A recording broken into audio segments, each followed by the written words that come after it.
ጓዶች ዘንድሮ በጉር ተከበናል ነው የምላችሁ። እንግዲህ በባለፈው ዕለት እንግዲህ ሰይጣን የቲክቶክ አካውንት መክፈቱን ነግሬያችሁ ነበር። ወደ ስዊድን ሀገር ለእግር ኳስ ጨዋታ የሄዱ 20 ኢትዮጵያውያን ከነ ቡድን መሪያቸው መጥፋታቸው ተሰማም። እነዚህ ባለጌዎች ጥላውን ይሰባሉ። ወደ ስዊድን ያቀኑ 20 የእግር ኳስ ቡድን አባላት ጠፉ ተባለ። አልጠፉም፣ ከሲኦል አመለጡ ነው መባል ያለበት። ይህን የሰቀቀን ኑሮና የቆሸሸ ፖለቲካ ለእናንተ ትተው እነሱ ነፃ ወጥተዋል።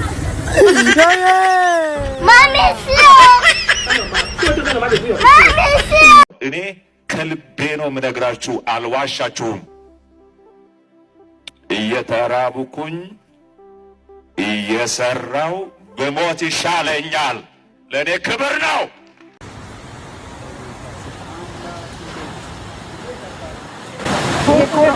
ይሄ እኮ ነው። ይሄ ፎቁ እንዳለ ቆርቆሮ አለ። ሰላም ጤና ይስጥልኝ። የተከበራችሁና የተወደዳችሁ የአዳም ቲዩብ ቤተሰቦች እንደተለመደው ፕሮግራማችንን ዛሬ እንጀምራለን። በቅድሚያ ግን ላይክ እና ሼር ሰብስክራይብ ማድረጋችሁ እንዳትረሱ። ውድ ቤተሰቦች እስከዛሬ በነበረው ፕሮግራም አብራችሁኝ ስለቆያችሁ እጅግ በጣም እያመሰገንኩኝ ወደ ዋናው አጀንዳ ገባለሁ። ሁላችሁም እንዳትረሷት። ሙሉ ለሙሉ ካንሰርን ማጥፋት ተቻለ።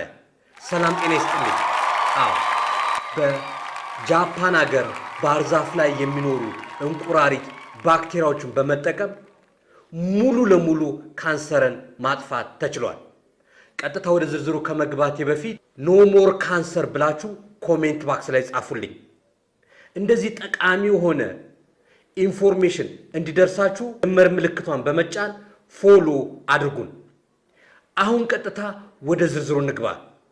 የጃፓን ሳይንቲስቶች ጃፓን ሀገር የሚገኝ ባህር ዛፍ ላይ የሚኖሩ እንቁራሪት ባክቴሪያን በመጠቀም በካንሰር የተያዙ አይጦችን አንድ ዶስ በመውጋት ሙሉ ለሙሉ ካንሰርን ማጥፋት ችለዋል። በዚህ አዲስ የካንሰር ቴራፒ የተገኘውን 4 ዋና የሚባሉ ውጤቶች እናያለን። አንደኛ፣ ይሄን አንድ ዶስ የእንቁራሪት ባክቴሪያን በካንሰር የተያዙትን አይጦች በመውጋት ሙሉ ለሙሉ ካንሰርን ማጥፋት ችለዋል። ሁለተኛ፣ አይጦቹ የካንሰር የመከላከል ኢሚዩን ሲስተማቸው እንዲነቃቃ አድርጓል። ሶስተኛ፣ እነዚህ ከካንሰር የዳኑ አይጦች ከረጅም ጊዜ በኋላ በካንሰር ሲጠቁ የሰውነታቸው ኢሚዩን ሲስተም ካንሰር ሴሎቹን ማጥፋትና መከላከል ችሏል፣ ልክ እንደ ክትባት። አራተኛ የመጨረሻው፣ ይሄ አዲስ የካንሰር ቴራፒ ቀድሞ ካሉት ከኬሞቴራፒ፣ ከኬሞ ኢሚኖ ቴራፒ፣ ከራዲዬሽን ቴራፒ የተሻለ ሆኖ ተገኝቷል። ይህንን ቪዲዮ ፎሎ ላይ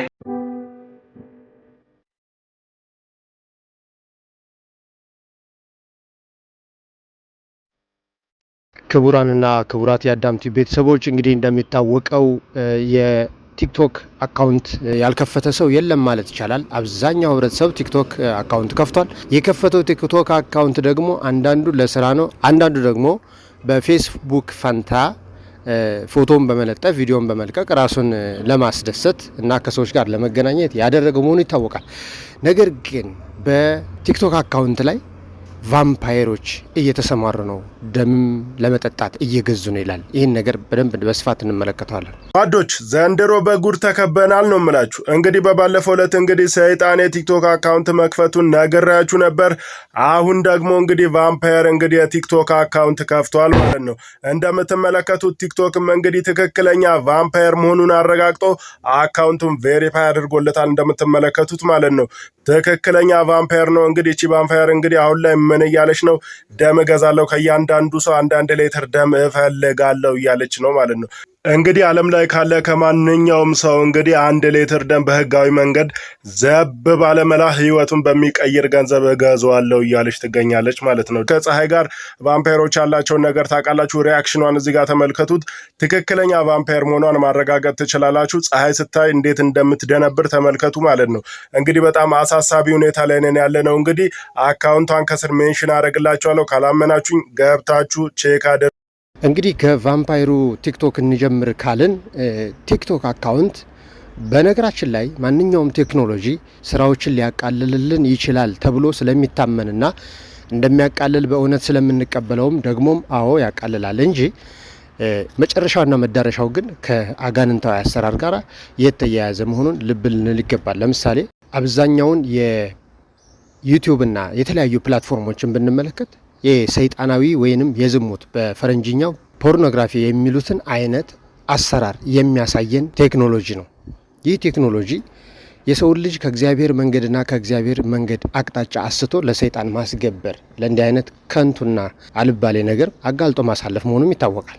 ታዲያ በዚህ በቲክቶክ አካውንት የታየው አዲስ ትንግርት ነገር ቫምፓየር የሰውን ደም መጣጭ አካል የሆነች ሴት አካውንት ከፍታ ቫምፓየር መሆኗን አሳይታ ስትቀየር ምን እንደምትመስልና ራሷን ቲክቶክ ከፍታ መስራት እንደምትፈልግ አሳይታለች። ብዙዎች ቲክቶክን የሚከፍቱት በፌስቡክ ፋንታ ለግል ስራቸው ወይንም ለግል እርካታቸው ፎቶቸውን እና ቪዲዮቸውን ለመልቀቅ ሰዎች ጋር ለመገናኘት ሲሆን፣ አንዳንዶች ደግሞ ቢዝነስ ወይም ስራ ለመስራት ገንዘብን ለማትረፍ የሚሰሩ አካላት እንዳሉ ይታወቃል። ይህች ቫምፓየር ደግሞ በቲክቶክ አካውንት በዓለም ያሉ ሰዎች በሙሉ 1 ሊትር ደም እንዲሰጧት ጠይቃለች። ልብ በሉ፣ በዓለማችን የሚኖረው የህዝብ መጠን 60 ቢሊዮን ወይም 70 ቢሊዮን ቢሆን የዚሁን ያክል 70 ቢሊዮን የሚሆን ሊትር ደም ትፈልጋለች ማለት ነው። ሁሉም ይሰጣታል አይሰጣትም ሌላ ጉዳይ ነው። ዓላማውን ነው የምንመለከተው። ስለዚህ ቲክቶክ እንዲህ አይነት አጋንንት ቫምፓየር ደም መጣጭ መሆኗን እያወቀ እንኳን አካውንቷን ቬሪፋይ አድርጎ አጽድቆላታል። ስለዚህ ልጆቻችንን በጣም በጥንቃቄ እንዲመለከቱ እኛም እንድንከታተላቸው ግድ ይለናል። አዋቂዎችም በዚህ ጉዳይ እየሳቱ ስለሆነ ለማስጠንቀቂያ ያክል ነው። ወደ ቀጣይ ቪዲዮ እንሸጋገራለን። ወደ ስዊድን ሀገር ለእግር ኳስ ጨዋታ የሄዱ 20 ኢትዮጵያውያን ከነ ቡድን መሪያቸው መጥፋታቸው ተሰማም። እነዚህ ባለጌዎች ጥለውን ይጠባሉ። እኔን ላኩኝ። አንተ ባንክ ጆሮአቸውን ይዤ እመጣለሁ። አንተ ባንክ ጠፉ አላለም። እኔ እናንተን የጠፋ ነው ወንድሜ። እኔ እናንተ እና ጀነት በር ደርሰው ይመለሱ። የዘር ማንዘራቸውን እድል ያቆላሹ።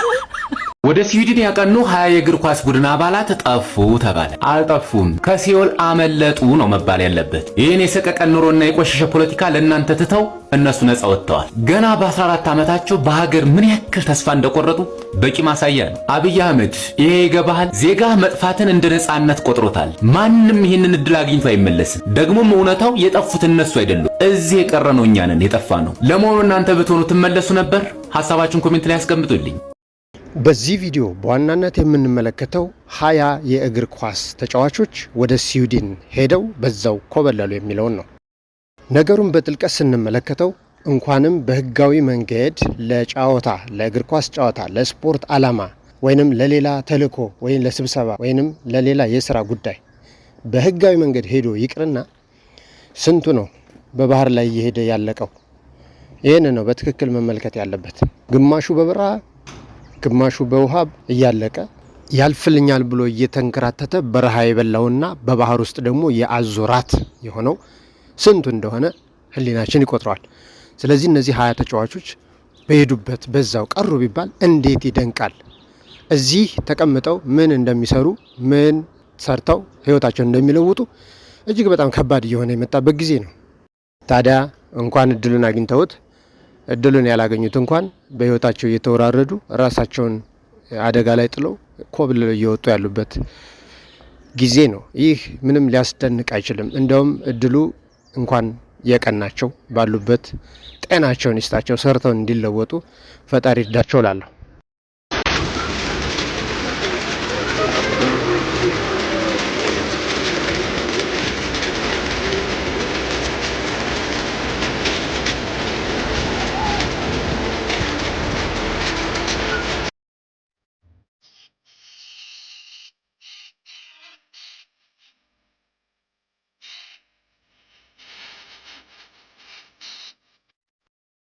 እኔ ከልቤ ነው የምነግራችሁ፣ አልዋሻችሁም። እየተራብኩኝ እየሰራው በሞት ይሻለኛል። ለእኔ ክብር ነው። ለእኔ ክብር ነው። እኔ ያደርጋል በልቼ አገሬን ከማፈርስ ሳልበላ ሞቼ አገሬ ብትኖር ይሻለኛል። ውሸት አይደለም። አብረውኝ የኖሩ የሰሩ ከአርባ ምንጭ የመጡ እዚህ ብዙ አሉ፣ ይነግሯችኋል ማወራው እውነት እንደሆነ። እዚያም ይሄን ነው ማወራው የነበረው እና ደስ ብሎኛል። ተንፍሼ ዛሬ ብሞት አይቆጨኝም።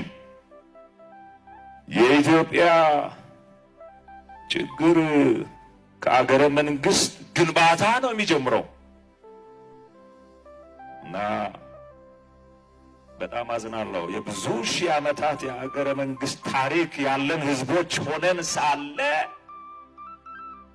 ጠንካራ የሆነ በአግባቡ የታነጸ የመንግስት ስርዓት የለንም።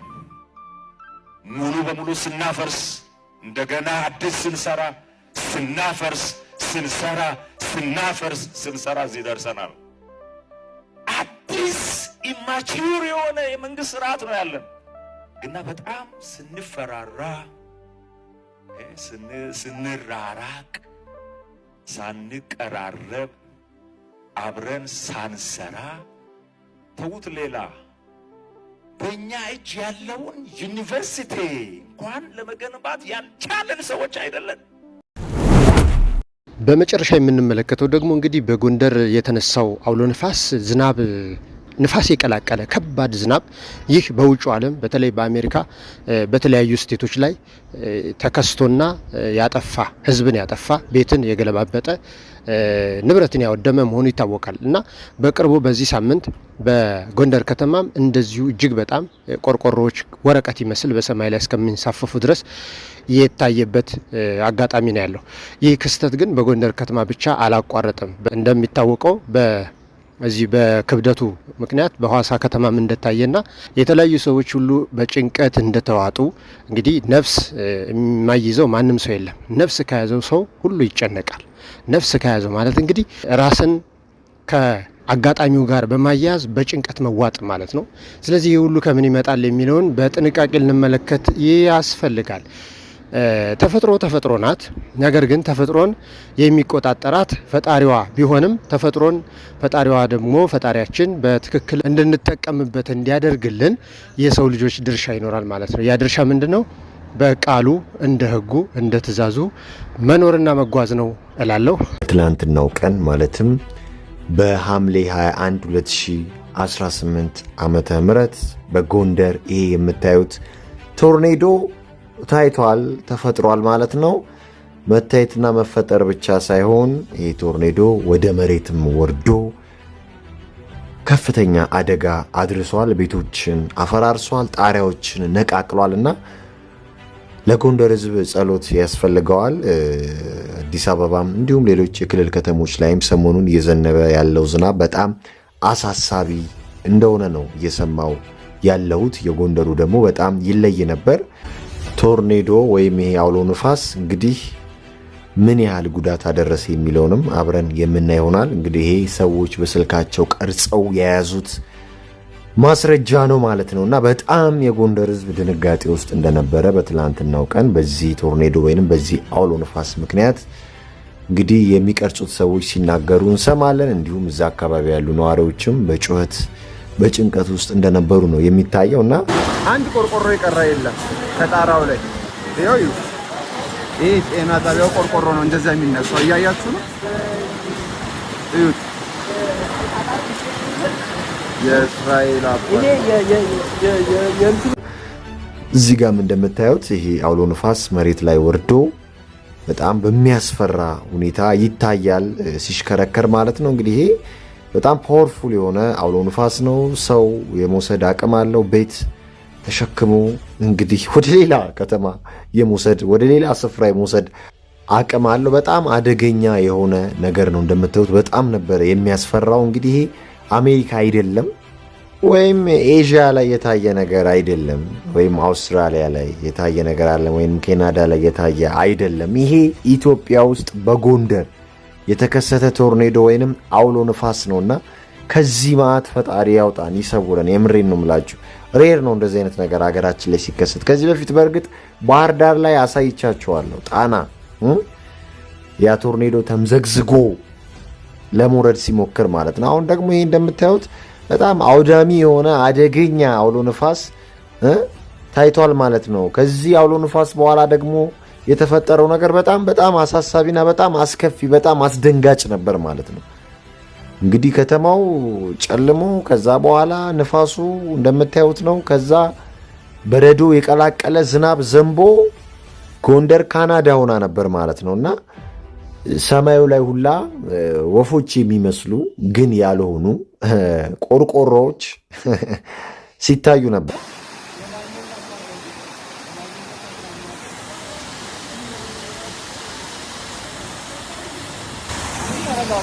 ያስፈራል።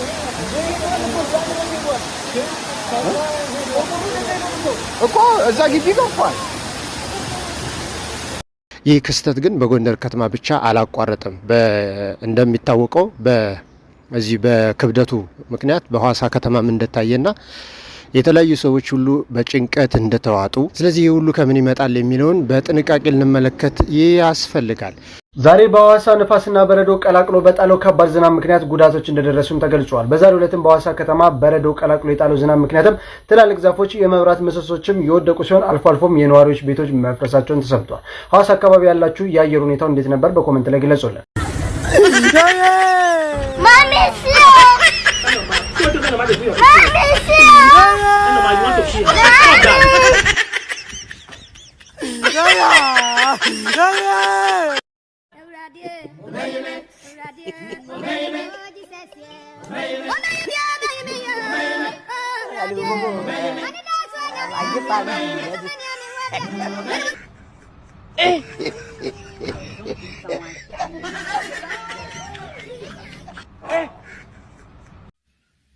እሺ ሰብስክራይብ ያላረገ እስካሁን እስኪ እጁን ያውጣ እስኪ እኔ ያላረኩም አልከኝ እስካሁን በል አሁንም አድርግ፣ ችግር የለውም። አንቺም አድርጊ። እሺ ሁላችሁም አድርጉ። በቀጣይ ቪዲዮ እስከምንገናኝ ሰላም ሁኑልኝ።